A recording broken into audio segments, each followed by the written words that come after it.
Part 1, Part 2, Part 3, and Part 4. Now look at Part 1. Part 1. You are going to listen to the director of a college talking about his school. Listen to the talk and answer the questions. First, you have some time to look at questions 1 to 3.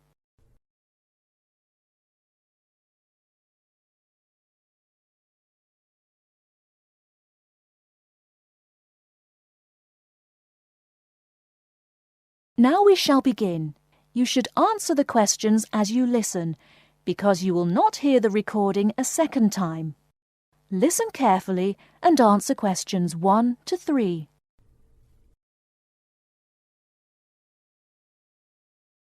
Many of you already have a reasonably firm idea of the general subject area you wish to study. Others are more open and searching for ideas. Whatever your situation, I hope you find that we have a course that meets your needs. Our firm aim is to be a student-centred institution with a special emphasis on flexibility. This begins with our attitude to access. We judge people on their motivation and commitment to study as much as, if not more than, formal qualifications. This is reflected in the vitality and diversity of our student population. Some of our students come direct from sixth form or college. Before you hear the rest of the conversation, you have some time to look at questions 4 to 10.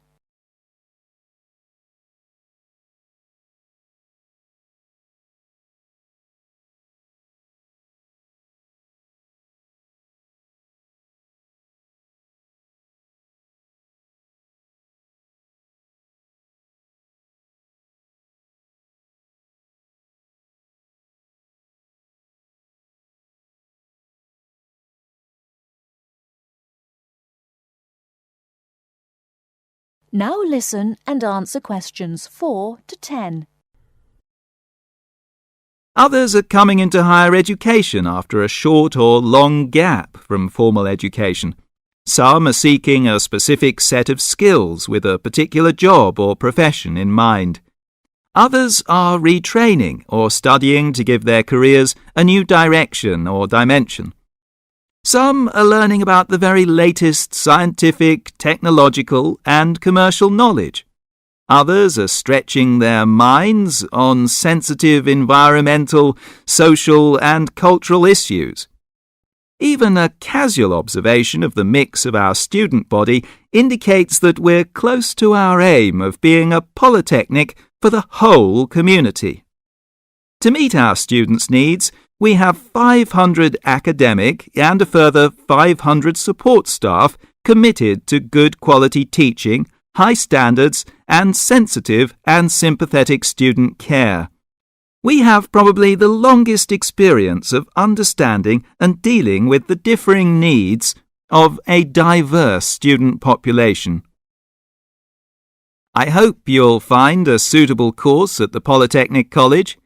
If you want to come to the college and we consider you suitable, we'll do our best to find you a place. And when you're here, we'll work hard to make your experience enjoyable, stimulating, and educationally rewarding. That is the end of Part 1. You now have half a minute to check your answers.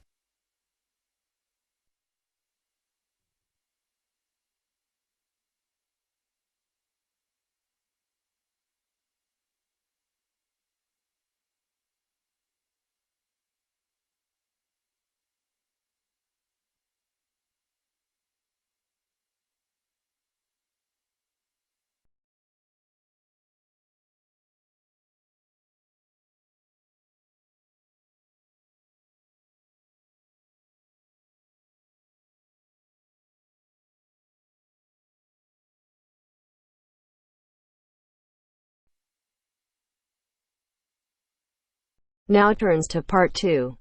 Part 2. You will hear the director of a new arts centre speaking to a group of local people who have come to hear what the new arts centre will be offering. First, you have some time to look at questions 11 to 15.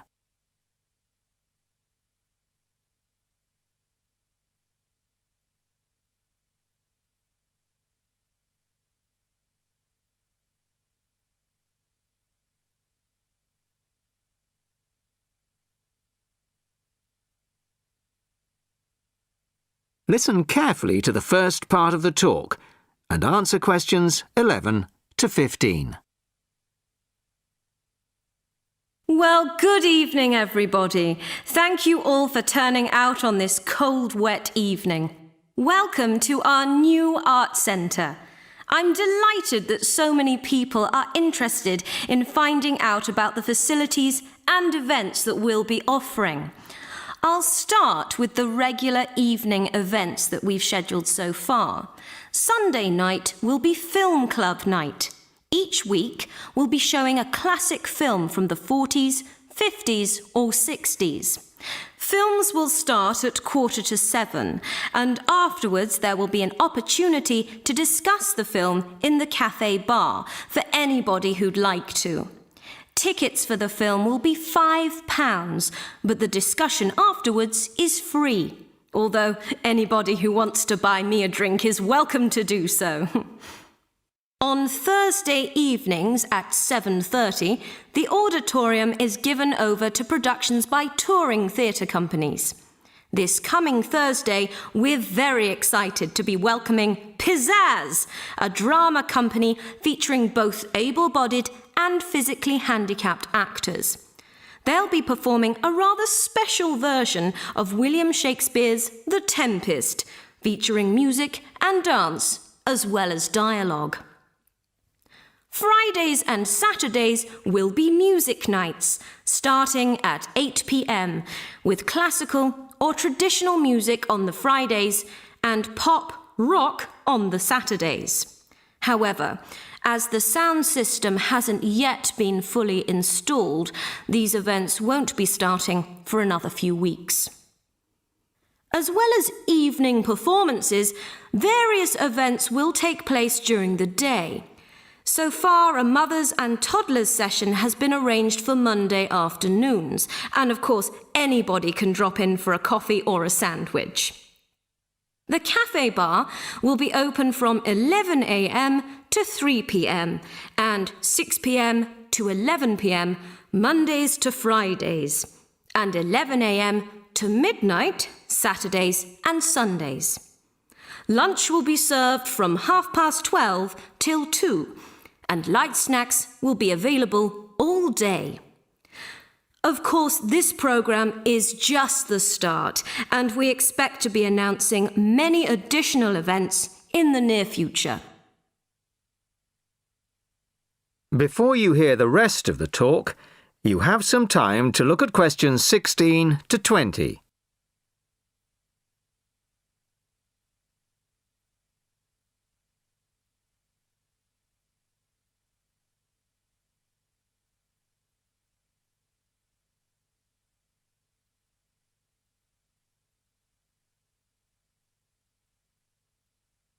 Now listen and answer questions 16 to 20. Now I'd like to take this opportunity to tell you about becoming a member. Membership benefits include reduced price tickets, priority bookings, and a monthly newsletter, which will feature the latest details of forthcoming events, plus details of other arts events in the local area. The cost of membership is just £15 a year, which I think is very reasonable.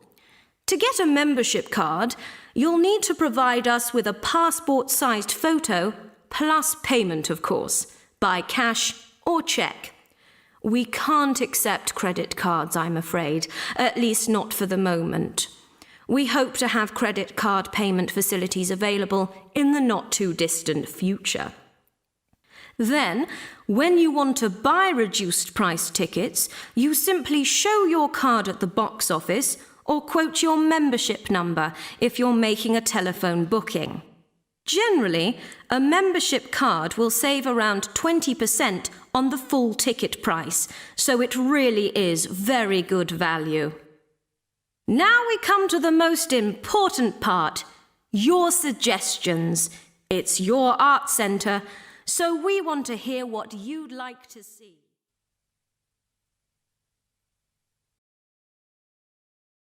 That is the end of part 2. You now have half a minute to check your answers.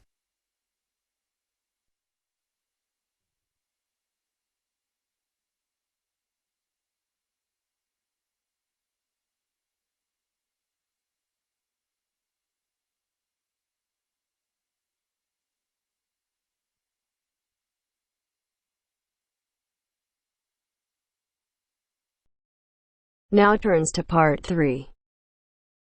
Part 3. You will hear 2 business studies students discussing a presentation they'll do on an article on working effectively in groups.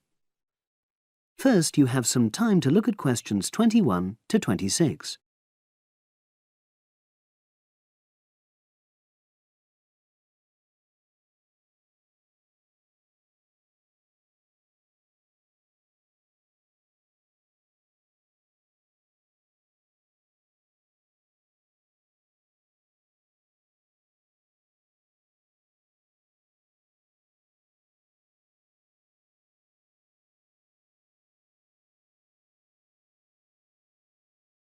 Now listen and answer questions 21 to 26.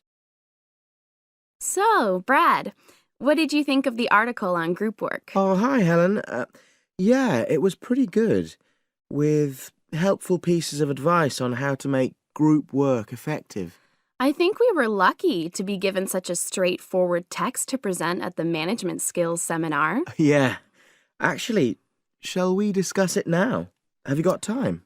Sure. It's only a 10-minute presentation, so we just need to explain and then give our views on the main points raised in the article.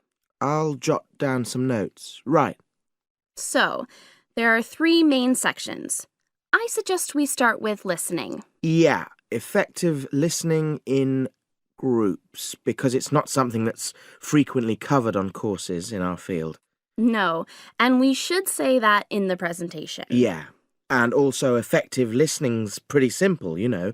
I don't think it's hard to learn. Well, people think it's easy, but in my experience, most of us tend to be very lazy listeners. Okay, I wouldn't argue with that. Something I do think we should emphasize is the power of the listener's posture, gestures, etc., in making speakers feel respected. Not that you're just waiting for them to finish before jumping in with your own ideas. Uh-huh. Okay, right. The next section is on goal setting. Let's make sure we're clear what the article says on this. Yeah. Well, firstly, it says that all group members must be given time to explain their own goals. That's it, yeah. And then did it say that the whole group should agree on common goals? That's a bit too strong. It's more that everyone's agendas should be equally acceptable. But it does say that goals have to be realistic, you know. Achievable within a particular time? You've got it. That's really what the article's saying. There isn't really any point in having ideals if group members know they won't come to anything within a reasonable period. So, I think a summary covering those points will be enough for that part of the presentation, don't you? Yeah. Now, the last section is about conflict resolution. Actually, I thought it was the worst part of the article. Me too. I don't think it went into sufficient detail on the issue. Actually, I thought it devoted too much space to it, but that it was all rather boring, you know? It didn't mention some of the more radical theories. Absolutely. I found that really irritating. Right, and also I think it could have said more about conflict sometimes being healthy in groups. Absolutely. It just mentioned rather glibly about how we should avoid thinking of winners and losers, and that quick resolution of conflict is always desirable. Without explaining what these terms mean? Well, it gives quite detailed definitions, but doesn't develop a proper argument. Right. So, for the presentation, I think we just give some definitions and then explain what we felt were the weaknesses in the article's treatment of conflict resolution. Yeah, good. Now you have some time to look at questions 27 to 30.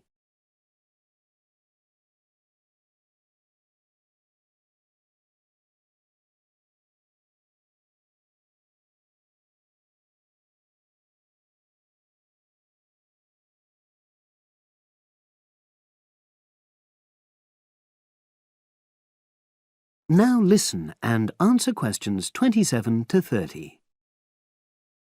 So, let's think about what we have to prepare for the actual presentation. Well, I suppose we'll use PowerPoint, but I'm hopeless at using it, especially if it has any visuals.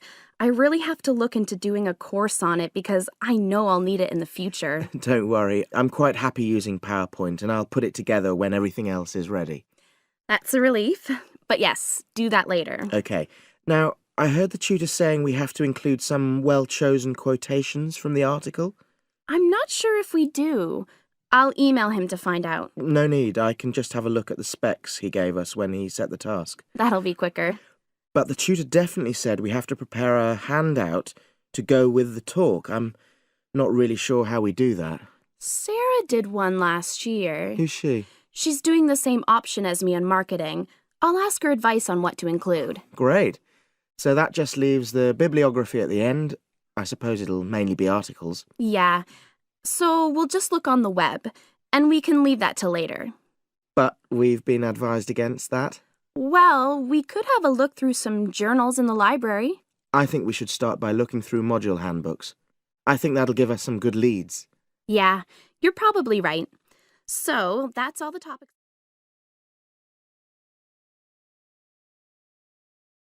That is the end of part 3. You now have half a minute to check your answers.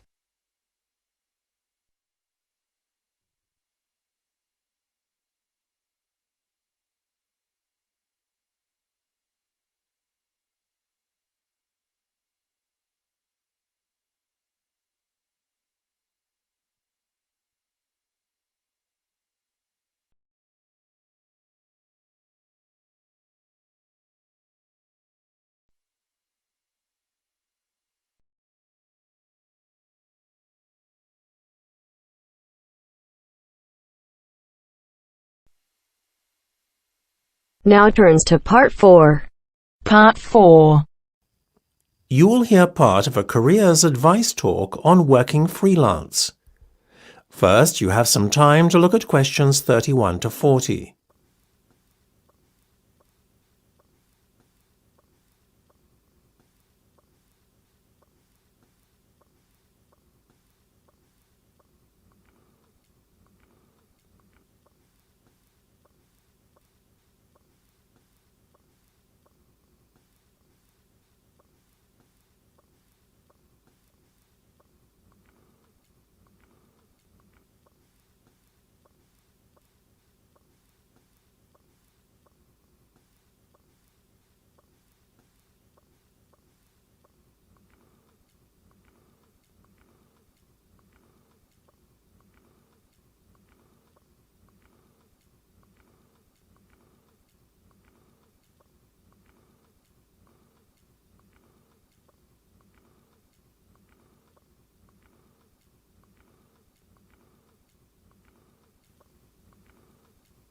Now listen carefully and answer questions 31 to 40. Working for an employer in a 9-to-5 job has long been the accepted norm. However, this could soon be set to change. A rising level of unemployment, combined with a sense of disillusionment amongst employees with their workaday lives, is at the root of this modern-day revolution in the workplace. Now, there is a growing trend amongst people of all ages and from all walks of life to opt for freelance work rather than working for an employer. It sounds a risky option and a potentially stressful one, but on the whole, the benefits of freelancing seem to vastly outweigh those of working for someone else. In fact, recent research has shown that those who quit their jobs to work for themselves are the country's happiest and most productive workers. A study conducted by Dr. Jonathan Sapsed from Brighton University's Business School, in conjunction with the Arts and Humanities Research Council, looked at a total of 304 freelancers who were pursuing a range of professions in southern England. They found that, far from struggling to get by, many were not only doing well but excelling in their new professions. So, what are the advantages of freelancing? Well, there are many. One of the most obvious benefits is not having to be answerable to a boss and having to face criticism or unfair demands. In addition, not being based in an office or shared workplace with competitive or difficult colleagues is another bonus. But what is probably the most attractive pull of working freelance is the freedom to determine your own work schedule. You are no longer at the mercy of a timetable dictated to you by your employer. If you have family commitments, these can easily be fitted around your working hours. Furthermore, if you have an off day one day, it's easy to make up time another day without having to face your employer's wrath when you are being less productive than usual. Those who work in creative and digital industries stand to benefit most from working freelance. In these fields, workers are at liberty to choose their ideal working location, as they are not restricted to working in a set place. It really is an ideal lifestyle that many would aspire to if they were more aware of the options available to them. Lastly, to add to an already convincing list of benefits from doing freelance work, there is the financial reward. Freelancers typically work a 38-hour week and earn a median wage of £43,000, well above the national average of £25,000, and are happier than other workers.